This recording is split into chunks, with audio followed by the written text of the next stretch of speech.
Dixie here. Recently I talked to a thru-hiker friend of mine, Baked Potato, who shared with me a list of things that he did not learn in his online research before thru-hiking the Appalachian Trail.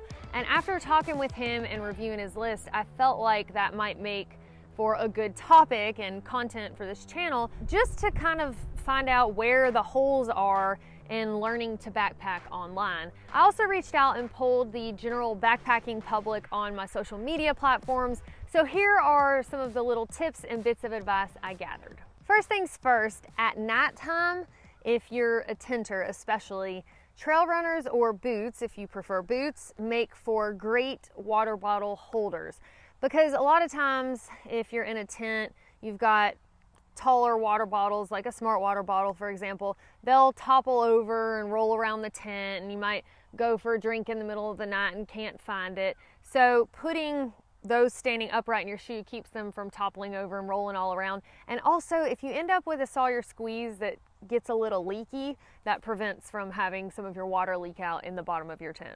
And also, if you go to get up in the middle of the night, reaching around and finding a water bottle sticking up out of your shoe will help you locate your shoes if you need to take a bathroom break in the middle of the night. Another tip slash trick, apparently if you are plagued with blisters, or even if you just get one for the first time, Preparation H wipes can help with that. Now, this is a new one for me. I'd never heard of this before, but it makes sense. Apparently there was somebody who was hitchhiking, they had some pretty bad blisters, and the trail angels suggested Preparation H wipes and had some singles with them. So this girl took them, put the wipe on her blister for the night, and in the morning the swelling had gone down, and she said it was pretty much like a miracle wipe. It just helped the blister and the pain so much. So it might be worth a shot. I've shown some of this before during a hike, but if you're at a water source that has a low flow to it, you can always use the leaf trick, where you can put a little leaf right before a drop down, and it kind of acts as a little channel and a spout to collect water. It might still go pretty slow, but at least you're not getting as much gunk in it because you're getting water that shoots straight out from the source. While shopping for backpacking food, and this could be when you're doing your first resupply for a short trip or even a resupply during a thru hike, if you go with a basket instead of a buggy, then you're gonna have a better idea of really how much weight you're gonna be toting on your back. So it helps you maybe not overpack for food if you tend to do that. I do. When you can actually feel the weight of everything in your hand. If you want to pack out ice cream or anything cold for that matter, like meat to cook on a fire, then you can help insulate that by first putting it in a Ziploc bag to prevent any kind of leakage, and then wrap it up in your sleeping bag or quilt, and that will help kind of insulate it and make it stay cold longer. Water management. I thought this one was pretty interesting because you can't exactly learn how you are going to manage your water once you hit the trail, but you should be aware that whatever you've heard other people talk about they do, you may end up going that route, or you may switch it up and do something that works better for you. For myself, I like to use the Sawyer squeeze on top of a smart water bottle, and I'll carry as many smart water bottles as I need to make sure I have enough capacity for the water sources that will be in the stretch ahead. So if there aren't a whole lot of water sources, or I'm gonna have a long carry, I make sure that I have enough volume in those smart water bottles, or if I needed to carry an extra bladder, I could do that. So that's how I like to collect and filter, is through that Sawyer squeeze that's screwed on top of a smart water bottle. But how do you know how much water you need for a stretch? Well, you need to look ahead and do some research if you're going out even for a short hike, or if you're on a thru hike for each stretch in between towns. You look ahead at water sources and make sure you know it's going to be a flowing water source, whether that's through comments in an app like Far Out, or whether you're checking maps or local Facebook groups for the trail that you're going to go hike. But you've got to know that those water sources will be flowing, and if you're not sure, then you assume they're not there and you carry as much water as you need for the stretch. For myself, I do about 4 miles per 1 liter, but I feel like most people who go backpacking drink more water than I do. I'm just not somebody who gets really thirsty. I have to remind myself to drink, but that's really my sweet spot, to not be dehydrated and to get enough, but not to just drown myself. But again, that's going to be different for everybody, but it is important to know that even though you can hear people talk about water management, you may end up doing something completely different, and that's okay as long as you're staying alive and hydrated. I know I've covered this one in a video, but of course not everybody watches every single video, but also this is an important one to stress. If you look at a spot and think, wow, that looks like a fantastic place to take a nature dump, well, somebody else has probably thought the same thing.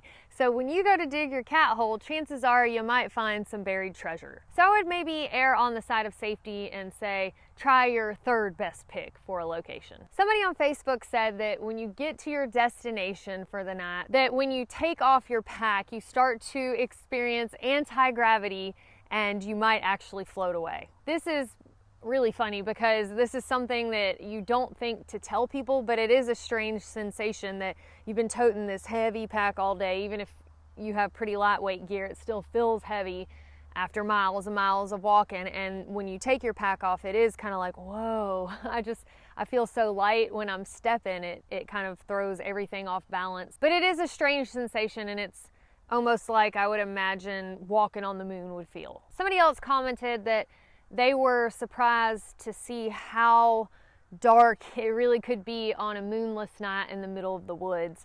And I find that very true too. When the moon is out, you can still see things pretty clearly. But when the moon's not out for the night, it's just kind of pitch black, really. And I know sitting at home, it's easy to think, well, who cares? I'm not afraid of the dark.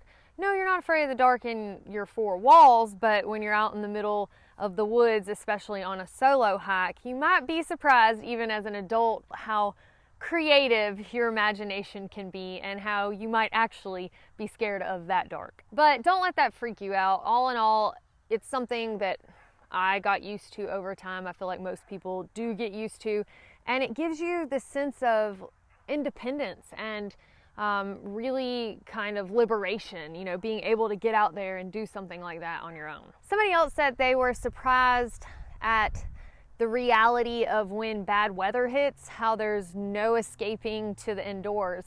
And I found that very true for myself too. At first it's kind of intimidating, you know, there's this storm rolling up and it's thundering and lightning and water's just pouring down and you're there, and at some point you kind of get over it and you just deal with it. I've had people ask me, you know, how do you deal with it when it's raining? Well, you just get wet, or when it's cold, well, you just shiver. I mean, but it's something you have to step up and just face and deal with. And sometimes that involves rolling with the punches or improvising a situation, but it's a big confidence booster to be in those situations and to just grit your teeth and come out on the other side of it. And so often nowadays I walk into a store and it's raining, and I may have to park way far away and walk through the rain to get into the store, but I don't even stress about it because I'm like, well, at least I'm not sleeping in it tonight. So being out there backpacking and in those situations, it really makes you appreciate the modern comforts that we have today.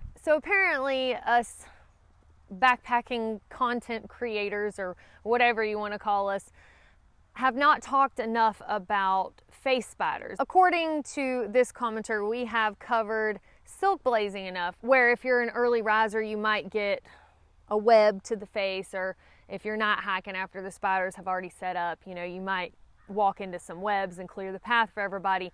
But I guess we didn't focus enough on face spiders, so I have to read this one to y'all. It says, plenty of web talking, but not enough about the horrifying feeling that hits you when you get wrapped ear to ear, crown to chin, and are wondering where the web builder is now as you begin your drunken ninja workout like it will help. I could see, if you are terrified of spiders, how that could be just a horrifying experience. But for myself, after I've gotten so many face spiders, I just kind of like, you know, I'm probably at the end of the day, not hiking, tired, ready to get to camp, and so it's just like, get out of here, you know, and you just don't really think anything else of it. So I think with enough backpacking and enough face spiders, you'll finally get over it. But one of the reasons that maybe some of us don't share all of the nitty-gritty details is we don't want to scare people so badly that they don't want to go out there. Another hiker said that he and his wife didn't learn when to eat.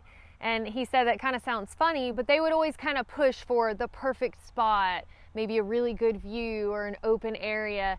And he said that they would oftentimes end up hangry and not enjoying themselves as much because they didn't just plop down and eat when they got hungry. So that's something that I definitely do. I mean, it's nice to have kind of an open spot off the trail that you can relax at to eat some lunch, but the bottom line is you need food for energy. So if you find yourself getting hangry, just go on and sit down, take you a break, eat something, and you're going to eventually see the sights anyway. Of course, another solution could be to make sure you have enough snacks easily accessible so you have the option of eating something while you walk.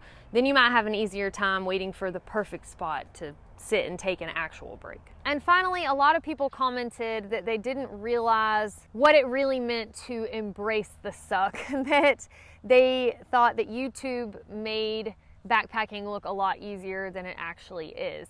And I do try to share the good and the bad. I've cried like a baby in front of y'all on camera. I've showed my aches and pains and minor injuries. Thankfully, I haven't had any serious ones yet, knock on wood. But it does suck a lot more than I could ever convey to you on camera. But also the highs are so much better than I can convey to you on camera. So by far, the benefits of getting out and backpacking and spending time in nature outweigh any of the aches and the pains. And you know, your feet are going to hurt more than they probably ever have in your life, and you're going to feel muscles that you didn't even know that you could use in your body because you're going to be so sore. But again, getting out there, experiencing that stuff, it just makes you feel so much more alive, even through the bad times. And again, the sunshine and the butterflies and the birds singing and the good days just wash all that stuff away. Otherwise, a lot of us folks still wouldn't be out here backpacking. So don't take my word for it. Get out on trail and see for yourself. All right, y'all. Well, that is all I have for you today. If anybody out there listening didn't get a chance to throw in their 2 cents on what you might have learned from going out and experiencing backpacking that you didn't know was going to happen from your research online, I would love to hear your lists in the comments below. Thank y'all so much for watching. Don't forget to subscribe before you go, and we will see y'all next time.